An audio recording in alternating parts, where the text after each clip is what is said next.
Welcome, Tomaz Mueller. Yes. Thank you for giving me the opportunity to interview you right now.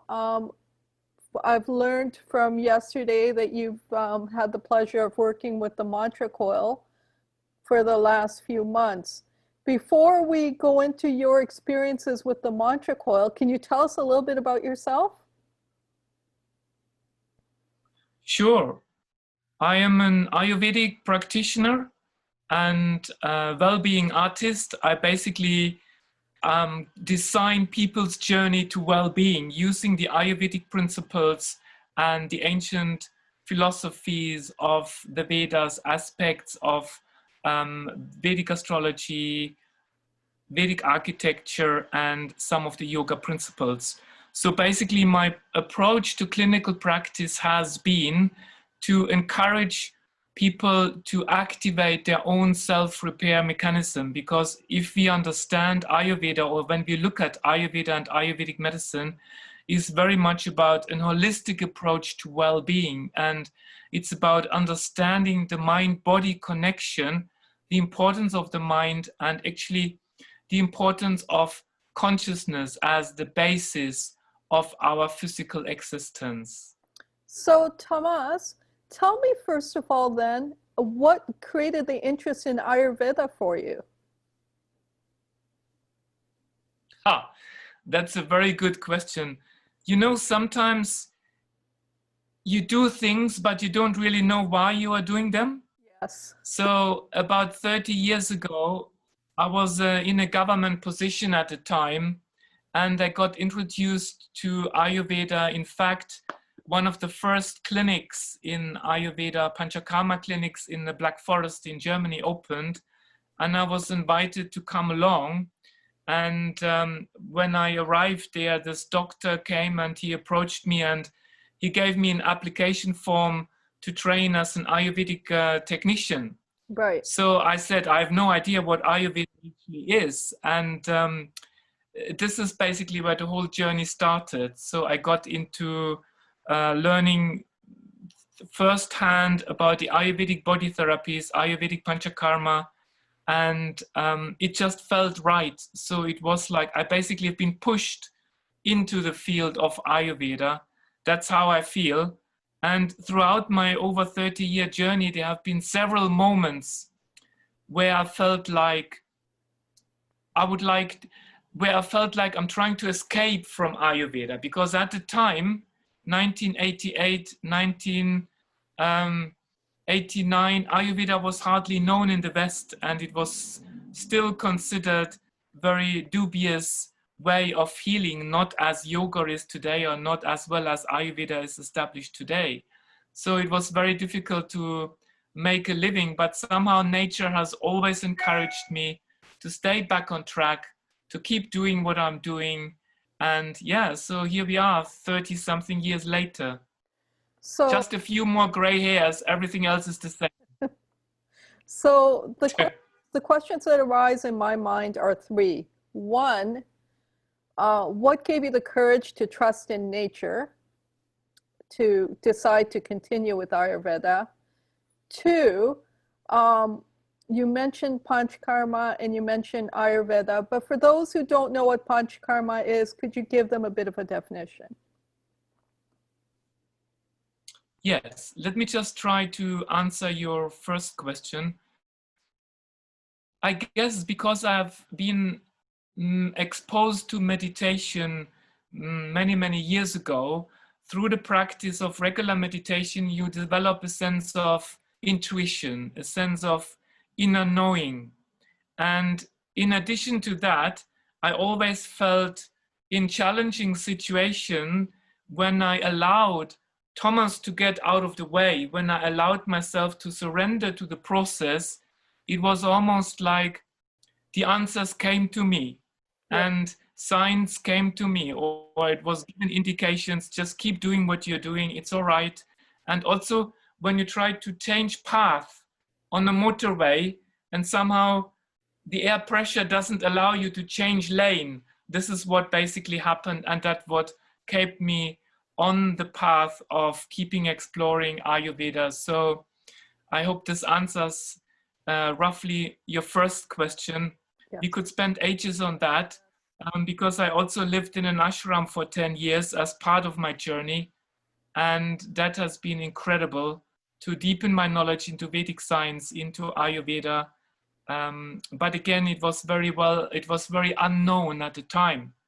And nobody really understood what Ayurveda was. And I remember one of the first public events that I planned and conducted, it was after the Berlin Wall fell. There was this article in the paper, Witches, Gurus, Ghosts, Teachers of Yoga, Ayurveda, and Meditation. And the big picture of my face in the paper. And yeah, it's been quite an incredible journey. And thank goodness, consciousness has risen and people have started to become more aware. And this is how Ayurveda has been spread over many years. And that's how I basically kept on track. So yeah, any other questions with regards to that?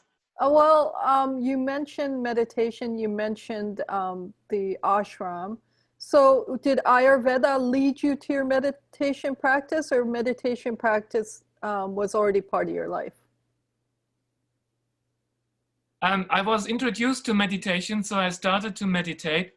And it was pretty much shortly after meditation, after 6 months, I could feel a lot of things in my life shifting and changing, because I originally was quite emotionally down. I felt quite depressed. I know depression is a very strong word, but I didn't find a sense of direction in what I was doing at the time. I was in my 18, 19 years old.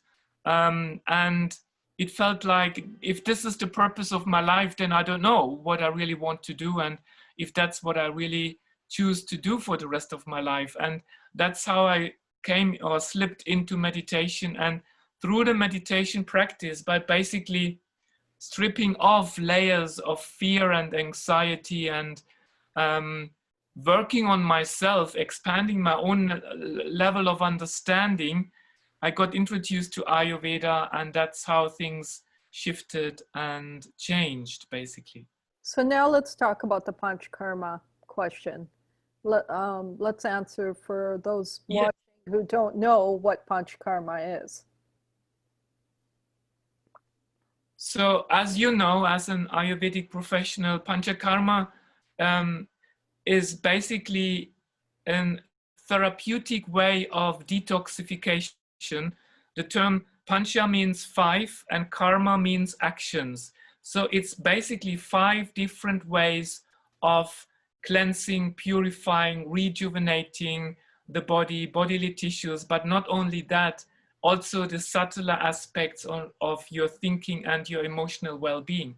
So this Panchakarma is being administered in 3 different phases, and originally in the classical texts it suggested that every change of season we allow our body, our system to undergo reshuffling. It's almost like a defragmentation program of our own computer to run that during every change of the season, because when we slip from winter into spring, there is all the accumulation of the cold, the humidity in winter, which may manifest in respiratory conditions and imbalances in spring. Or if you think about the heat of the summer moving into autumn, more skin-related problems, heat, inflammation, and all of that. So Panchakarma is administered in 3 different stages, with the pre-treatment and the main treatment and post-treatment. So pre-treatment with a qualified practitioner through, for example, pulse analysis, tongue or nail analysis, you establish a baseline, and then one would look at possibly giving some herbs to strengthen metabolism, to strengthen digestion, before we move into the main phase. And also one key aspect of Panchakarma is the intake of ghee or clarified butter, which basically has the advantage of not only moving or cleansing water-soluble toxins out of the body, but also releasing fat-soluble compounds in your body through the slow increase intake of medicated or herbal ghee, to basically draw out the toxins from the tissues as part of the pre-treatment. And then when we move into the second stage, we have 5 different ways of actually excreting these toxins. For example, through laxative treatment, through enemas, through the administration of nasal drops, through oral passages, or therapeutic vamana or emesis, or bloodletting, for example. Of course, there are many restrictions in the West of how Ayurveda can be practiced in the West, but looking at classical text, this is how Ayurveda or how classical Panchakarma is being administered over thousands of years. And then we look at the post-treatment after we have undergone these kind of cleansing procedures. It's crucial to allow the body enough time to assimilate and to readjust to the newly gained state of balance. So I always bring the example here, when you take any kind of supplements, nutritional supplements, even medicines, after Panchakarma, they are much, much more effective. It's like we have a white wall, a white screen after we have done the cleansing, and then any picture that you paint on the screen will be beautifully visible. And that's how the body then is able on a cellular level to extract the information that is contained in any herbs, supplements, or even medicines for that point, so that the body can respond in a much more effective and efficient way. Well, thank you for that definition. I learned quite a bit in that, and I'm sure the people who watch this did as well. So now let's talk a little bit about frequency. How did frequency come into your life?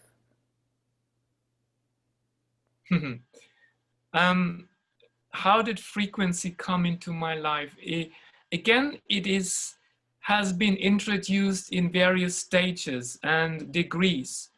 From the very beginning, if we look at creation, if you look at nature, if you look at our surrounding and our environment, it is nothing but energy and intelligence in motion. So diving into the concepts of Vedic philosophy, which I'm not going to go there because I find it quite fascinating, but it can be quite abstract. But in just very general term, we as human beings are in principle waves that rest at the bottom of the ocean. So consciousness is like the basis of the ocean. That's where all energy and intelligence has its origin. And when we look at the process of creation through activation of consciousness, so diving into the field of consciousness, it's almost like those waves come alive. Those waves start to rise at the surface. And depending on the heights and lows of the waves, you can imagine our body vibrates either at a higher frequency, then the waves might be higher. At a lower frequency, the waves might be lower. And so from the very beginning, there was an understanding of energy, an understanding of frequencies, an understanding that whenever we feel low, whenever we feel tired or fatigued, somehow our energy drops.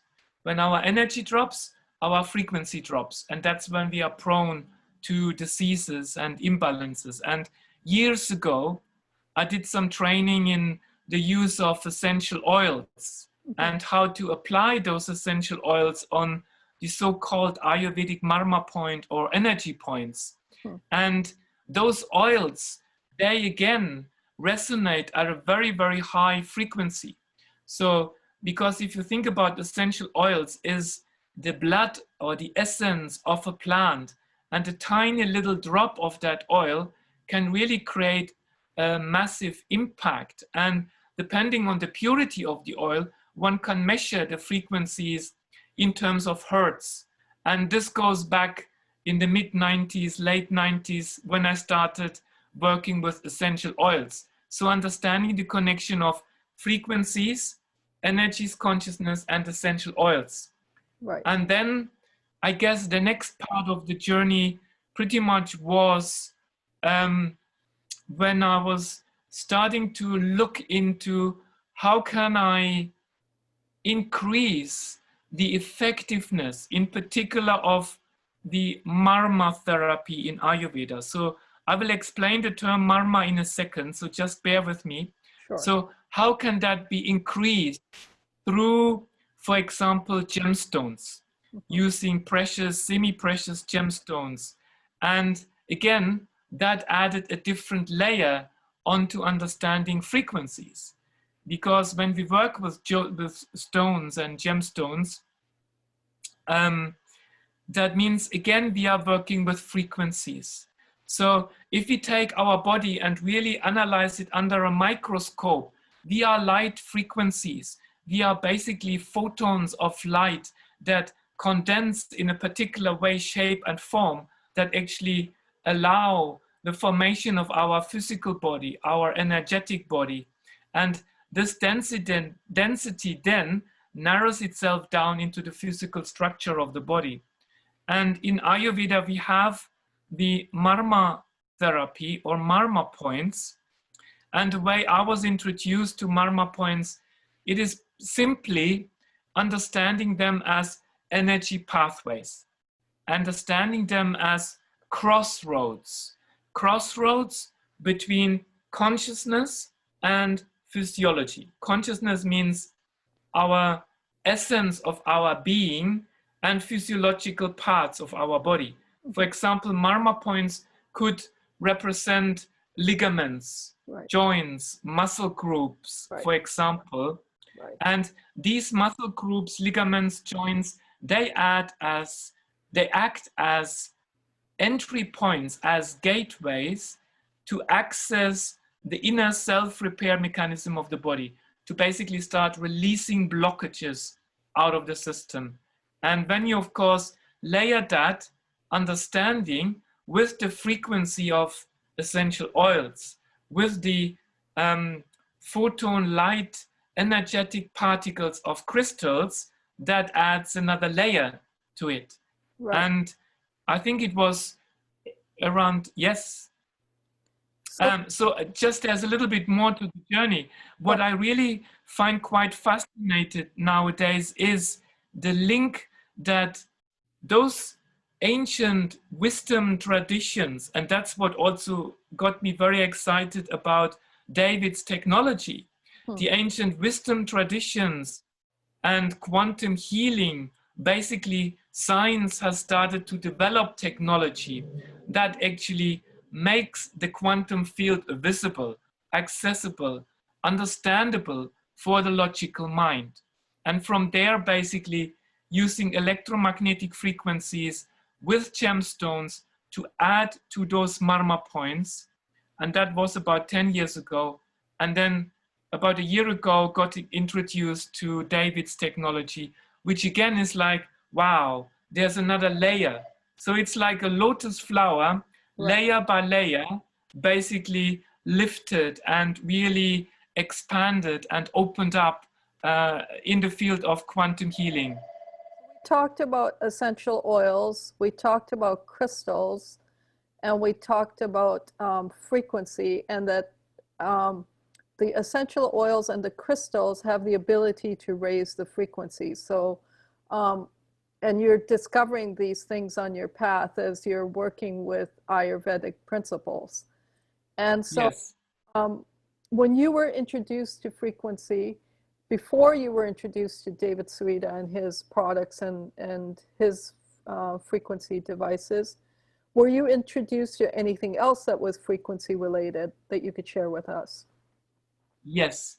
So when I wrote my book, The Natural Health Matrix, Eastern Wisdom for Western Minds, I was looking deeper into the understanding of frequencies. So I stumbled across Rife frequencies.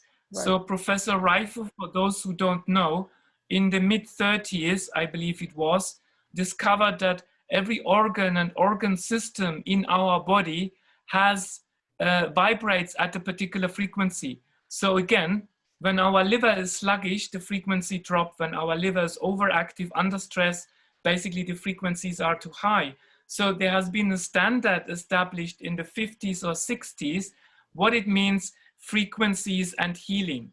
So there is a scientist who developed a quantum laser device from Germany, which is the time waver technology, and where you basically are able, by using a genetic imprint, to tap into the energy field of a person, and then a screening can be done to look at which areas are out of sync and which areas are in balance and out of balance.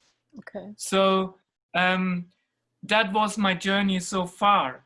And then the next process was, I found, I just show it to you because I've got it here, which is quite interesting.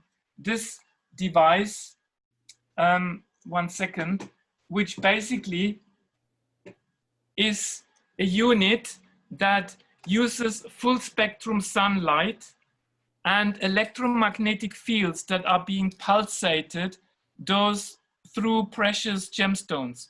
So these are sapphires, around 30 karat of uncut sapphires. And according to the Vedic understanding, this is either set in silver or gold, which basically means gemstones have got their own friends when it comes to liaising it with metals, either silver or gold. And this light is passed through this gem cup with electromagnetic frequencies. So one can program this unit and can actually choose frequencies based on the rifle technology or wisdom, and then also apply them onto the marma points, onto the energy points. And this was before I found the David's technology, which again, like I said yesterday, is just such an enormous, incredible dimension to how quantum healing is taking shape and form. So this is basically the development in my own personal journey, working with frequencies, and how through science, how through technology and rays of consciousness, over time, my approach to clinical practice has changed, intensified, and I would say expanded. So it's fantastic. So I have another question for you, in that before you brought these electronic frequency devices into your life, did you work with sound, maybe with tuning forks or chanting or anything like that, in order yes. in order to experience sound in your being without the means of any other device? Yes, absolutely. Thank you so much for pointing that out. I completely forgot that aspect. Of course, if you think about sound therapy, most of us think about singing bowls, tuning forks. Yes, I did work with those devices, but let's just take it back one layer, strip it back another layer. When we think about meditation, and when I teach the Vedic meditation, I work with sound frequency, which is basically mantra. And I'm sure you know, the mantra is basically a Vedic sound that allows the mind to dive into deeper states of relaxation and transcends our logical way of thinking. So the ancient mantras have been used for thousands of years, and that's probably one of the most original forms of sound work and frequency work. I completely forgot that. And for those, the most commonly known mantra, of course, is the mantra Om, which basically represents the entirety of creation, from the beginning of the creation, sustaining of the process of life, and then the dissolution of life and moving into the next phase of life and living. And there are many, many different mantras, so-called seed syllables. They actually are being used on the level of consciousness, working with frequencies through the technique to actually clear and purify your mind. Wonderful. Wow. So when we talk about mantras, I mean, there's thousands and thousands and thousands of mantras, just like there's, you know, we know through David Sereda's products, there's hundreds of frequencies for different aspects and different purposes, and being discovered every day. David's discovering new frequencies every day and new categories of frequencies every day. Would you say, like with mantras, reciting mantras and working with mantras, would you say that a frequency device such as David Sereda's would expedite the effects of the frequency versus reciting a mantra vocally? Absolutely. I mean, absolutely, that's the case. So it's like an amplifier. You can have, it's like turning the volume up. So depending on how strong we use our voice, we can whisper. So basically we can really speak very quietly and very slowly. That will have an impact on our immediate environment. But if I really use my full voice, if I really basically tune into the power of my own voice, that will extend the radius for people to understand me. For example, when I give lectures to a large group of people, I need to naturally tune and raise the volume. And the frequency device, for example, the coil of the mantra coil of David's technology is totally amplifying the impact of the mantra on the environment. So not only on your immediate environment, there is the device, there's your physical body here, but also your home, also the house, the different rooms of your house, and to a certain degree, depending on what frequencies you use, depending on what amplifier you use with the mantra coil, it really expands and changes, brings back coherence in the collective environment of where we are living, so that we are naturally stepping into a more harmonious, in a more balanced, in a more connected way, connected with nature rather than connected with our anxieties, fears, the pressures, and everything around us, especially nowadays in this really horrendous time of change and transformation that we currently live in. So the other question that rises immediately is, you know, there's frequencies on YouTube as well that you can listen to, sound recorded for various purposes. And have you had the opportunity to experiment with those such frequencies? Yes, I guess before I got introduced to David's frequencies, I used the solfeggio frequencies as an example, which I believe are already good. And I thought this is good until I knew that there's something better. It's like, you know, when you go into a shop and you see the most delicious Black Forest cake, and you buy the Black Forest cake, you take it home and you eat it, and then you think this is the best what you can get. But then when you have a Black Forest cake made by a German, using original ingredients and homemade, it's a complete different universe. And that's the same thing that basically happened with the frequencies that I worked with initially. So from my limited understanding about frequencies, it's really minute tweaks and tunings that make really any kind of sound much more powerful and effective.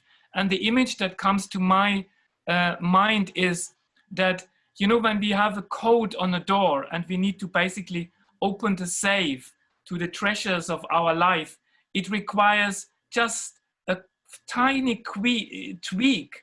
And by that, we are actually open the doors to a much deeper level of understanding, the level of consciousness, our level of being. And this is how I would, and I'm not really biased, I'm just sharing this from my own personal experience. And this is why I'm so excited about David's work and really feel humbled about how much that can raise and change the understanding of what true healing means. So in a nutshell, yes, there are frequencies outside. Yes, they are good, they are okay. But if you want to have a German Black Forest cake, you need to go to the German and ask them to make it. I'm saying this, probably everybody has figured out by now, I was born in Germany. So So Thomas, let's now go to your experience with the David Sereda Lightstream technology and how it came into your life and your experiences with it, if you could please share. Yes, certainly. I have a clinic, as I've said at the beginning, here in London. And when everything started to change in the middle of March, the lockdown, I really have been in touch very closely with a very dear friend of mine, Dr. Shamim Daya, who is an holistic medical practitioner in the heart and center of London. And she has actually been instrumental in keeping encouraging me and guiding me towards looking at new aspects of quantum technology and frequency medicine. So she then introduced me to the staff of Moses. That was the original conversation that we had. And you know, like I said at the very beginning, I go with my gut feeling. And at that time it was like, wow, this is something that really resonated with me and I really wanted to explore it. So because our clinics have all closed down, we moved into isolation. And then she said, I've got a spare mantra coil at the clinic. Would you like to explore with it during the lockdown? Because I'm not using it. And then I got a device and put it in my home. And that's when everything started to basically change. And when I started to use it, first of all on myself, try to play and explore with it. And then I also needed to find new ways of connecting to my patients. Before the lockdown, before David's technology, I have always been, or I have been doing quantum energy healing. But like I said, I used the old frequencies. I used deep meditation and inner visualization to basically get in touch with the frequencies of the person that I work with. And that could be a person anywhere in the world. As we know, energy doesn't stop here. It ripples, and our own energy field ripples through the cosmos. It's about tuning into that frequency, having the right antenna to actually pick up that frequency. And through the level of consciousness that was possible. But then having been able to explore with the mantra coil and David's frequencies, it was like, wow, whenever I sit in deep meditation and I work with a person who lies maybe in their bed in Germany, close eyes, doing some breathing technique, and I picked up maybe the liver needs some support or maybe thyroid needs some support, I could use certain frequencies through David's device, and by placing an image of the person and some genetic material, which basically is a hair sample, onto the coil, that means I was able to much more effective stream the frequencies into the energy field of that person that I'm working with to change their innate intelligence to be receptive to repair and change. Wow, that's amazing. Okay, so you said a few words. When you first got it, you played and experimented with the coil yourself. So can you elaborate a little bit on what playing and experimenting with the coils originally was before you went to working with others, please? Absolutely. I've got a small flat in central London. So basically, I've got a 1-bedroom flat and sitting here in the middle of the city, and I put on the mantra coil. And because I have been meditating for over 30 years, and I have done lots of work on myself and healing on myself, I feel I'm fairly receptive when it comes to energies and frequencies. So I switched on the coil, and I think I started off with the pyramid frequencies, because for me, linked to ancient Egypt, the wisdom traditions of the pyramids, there has been always a very strong link. And whereas before, when I did my meditation, it has taken me fairly amount of time, depending on what goes on in my life on the day, to get into a restful and peaceful state. But I went into the frequencies of the mantra coil and the pyramids.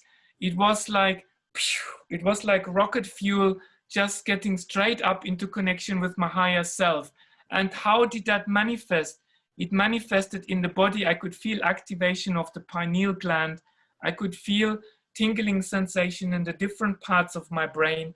And by actually using breath, it then filtered through, it rippled through the different, on a cellular level. It was almost like my entire body was bubbling, like I was sitting in a bath of bubbling champagne. And that was the first time. And when I thought, wow, this is really incredible. And since then, of course, I've been in contact with Dr. Daya, and I know she has done the training in frequencies and your training that you are offer with the program. Yeah. But for me, it all happens the other way around. I use the frequencies, and then I realized, oh, this is doing something on my heart frequency level. This is working on the pineal gland. Why is that? And then I did my Google and my research on the frequencies. And as interestingly was established in my interview with David yesterday, how fascinating it is that even with me, without naturally intellectually understanding what those frequencies do, I was able energetically enough to pick up, or aware enough to pick up what it does in physiology on the level of the mind, on my energy body. And it was great to get the confirmation from David yesterday that actually I'm not doing too bad in actually learning through experiencing. Wonderful. So, well, it's quite amazing that you had the insight to go to that specific frequency and experience it at that level, and that you actually can sense it in your body at the cellular level. That's quite fascinating, and not all people can really sense it. But everyone I know who's worked with the coil, sooner or later gets that experience, because I guess over time, the workings of the coil, and if they're committed to working with the coil, if it just sits in a corner and collects dust, then of course not much is going to happen.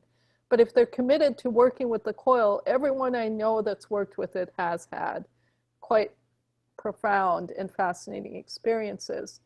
So now you mentioned crystals, and you mentioned essential oils and other things.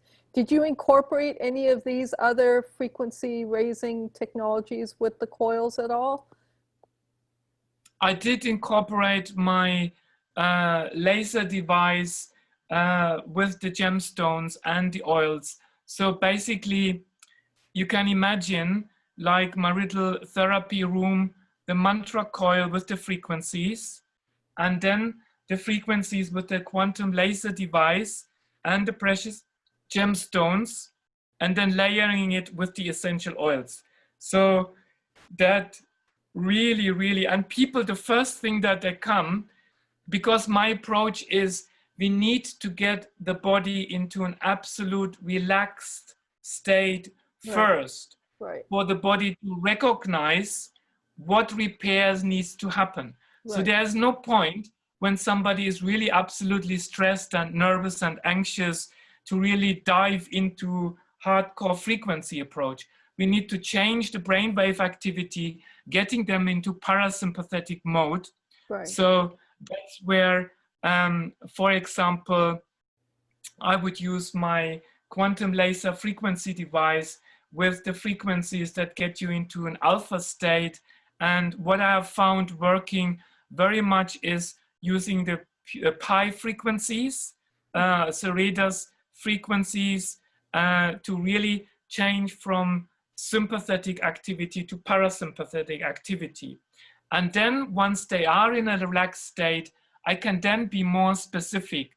I can look at maybe increasing the energy, or maybe activating pineal gland for self-repair, or maybe giving them a totally experience of that there are not their physical body. There are expansions and different layers of consciousness using the Stargate frequencies.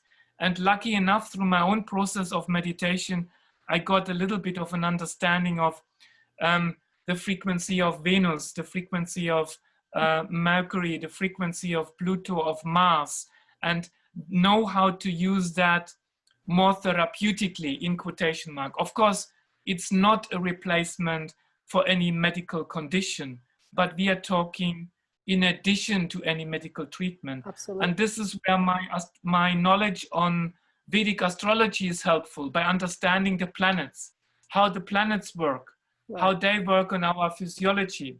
So, and this is how everything is being linked through my work as an Ayurvedic practitioner. And this is why I say I'm also an artist, because I believe it requires a lot of intuition, a lot of knowledge and own experience to juggle these processes. And for anybody who is new to quantum medicine, to frequency medicine, my first advice would be really on a regular basis, develop a routine through meditation, mantra meditation, and use David's frequencies to enhance and deepen your meditation practice, and then ease yourself into the process.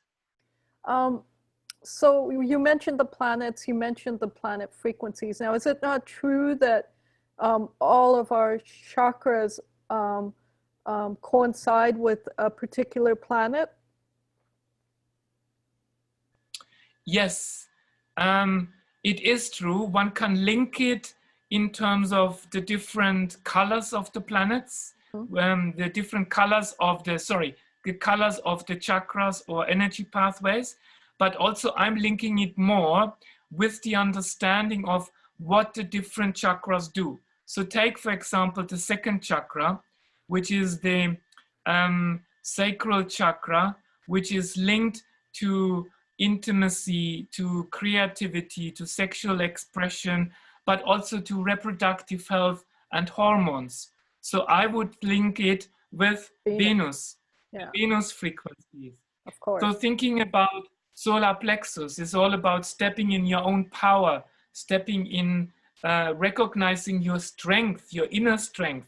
I would fuse it more towards Mars energies and frequencies. So this is how I would basically link it, thinking about, in a way, of course, it's never black and white. There's always a gray area, but you can give sort of a correlation for people to start with. But as we dive deeper into frequency knowledge and frequency healing, one knows that maybe we would start off with Venus frequencies when it comes to helping to support hormonal dysfunction, hormonal imbalances, or issues with intimacy, for example. But then we may shift to maybe the energy of Mars, because it needs a bit of push for them to be activated. Or maybe going and adding the frequency of the moon, because the moon, everything has to do with hormones. So the moon frequency very much would be throat chakra, yes? And then solar, the frequencies of the sun, for me, solar logos, the energy of the sun, which is the energy of the cosmos, our higher self. So this is where I would link in. If it comes to root chakra, I would possibly also work with the frequency of Saturn, because Saturn is very grounding, it's very earthy, very dense. So does that answer your question? Yes, absolutely. it helps a lot because it allows people to see the value of the frequencies and working with the body. Because sometimes when people hear about the frequency of the sun or the frequency of Mercury, they have a hard time establishing its link to the physical body. But with you answering that question, it helps them relate the two. And so thank you for that. I mean, basically, my advice would be is really dive a little bit. You don't need to become an astrologer, but dive a little bit into the understanding what is Mercury representing, which areas of the body, Mercury, communication, friends, business. Then, as I said, looking at the energy of the moon, the feminine energy, maybe some people need a little bit of tender love and care, then bring in the frequency of the moon. So I would encourage everybody to just dive a little bit of what do these planets mean? Which area of the psycho-emotional levels do they represent? And that would very much help them ease into the frequencies. I agree. Yeah, and David would also teach us or tell us and explain to us that each of the planets are also associated with the different brain waves, and he can actually link which planet is associated with which brain wave. So it's a wholesome approach. It's a holistic approach in that you're not just affecting your body, but you're actually affecting your brain and your brain waves. And so because your brain kind of controls your body and the state of your body, you're working it at both levels. Yes, absolutely. Yes, yes. So we talked about you working with a lot of frequencies. Now there's too many to mention and there's too many for you to have possibly worked with. And you shared with us you worked with crystals and also essential oils and how they enhance the effect of the frequencies. And we talked about your experience with the coil and your interest in the staff. And we talked about your past history and we talked about your book a little bit. And well, I've exhausted my questions. So is there something you want to share with everyone that I may not have asked you, or that, you know, it's something that I wouldn't even know about? Or do you have something that you want to end this interview with? I think maybe really to sum it up, having been in the field of healing and Ayurveda and consciousness and meditation over 30 years now, this is a very, very exciting time. And it is a time where we need to look after ourselves. So basically self-care is one of the most important approaches, because if we don't look after ourselves, how can we look after our immediate family and as a therapist be of use to our clients? And now the point that I'm trying to make is, please use frequencies to help you go through anxieties and fears and uncertainties that you may experience in this current climate. So it's quite interesting because I went out today, I had to do some domestic shopping in London, and usually I go out and come back so very quickly. But I came back and I felt quite a sense of, fear is not the right word, but restlessness in the atmosphere. And coming back home, understanding that and putting on the frequencies, which has basically taken me out of my mode of being afraid or being scared or being out of sync. It has helped me very quickly to come back into alignment. And in fact, it is the medicine of the future. Frequency medicine, I strongly believe, is how we're going to move into the future, into the new way of operating and dealing and working with people. I'm not saying it's going to replace modern medicine, not at all, but it is a very fantastic, adjacent to the medical approach that we face. So I guess my message here is just really open up your awareness, open up your consciousness, and be creative, be explorative with the new technology that is coming out. And in a way, it is new technology, but if we go back thousands of years, it's not new. It has just taken a different form. We have been asleep for a long time, and through the consciousness that is rising, through the light that is growing in our collective world, thank goodness people like David have come to the foreground through exploring their own consciousness and then linking into this ancient wisdom and bringing the technology back again to life, that today we can actually measure what consciousness is. How does consciousness represent itself?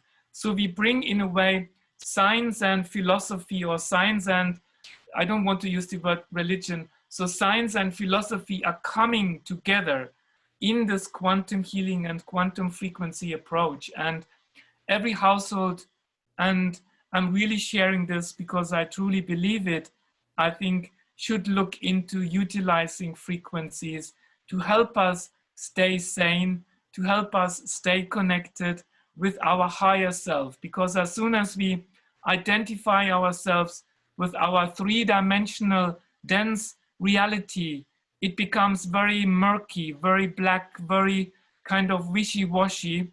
So we can't see clearly. But the frequency approach really helps us to see our own challenges, our own weaknesses, recognize them, but then also picking them up and knowing, okay, I observe, I feel anxious, I feel scared, I feel angry about how we are being treated, how we are being manipulated. I'm talking about myself here mostly. But then recognizing it, not pushing it under the carpet, but then knowing I have got something where I can transform that energy, raise my frequencies. So actually I lived above my own anger and that let it dissipate. So my healing, my constant permanent healing can actually happen on a much, much deeper level, on the level of our own consciousness and awareness. And for any of you viewers, I'm more than happy to answer any of your questions. If you have practitioners out there that maybe have specific questions of how to use the unit from my perspective, I'm very happy to share that. So I hope you don't mind. I'm just giving my website details, www.tomazmueller.com. It's TOMAZMUELLER.com. Thank you, Thomas. Thank you. And I'll just add, just like Thomas worked with the coil when he first got it playfully, like he said, that's the intent, and that's the place you want to come from when you first get this device, because you can play with it. There are so many frequencies that you can engage with and explore and see how they affect you, and through that grow your experience with working with the frequencies. Thank you, Thomas. Thank you for your time. Thank you for this interview. I was honored to interview you. Thank you very much. And could I just have a quick chat with you afterwards? Absolutely. Thank you. Thank you.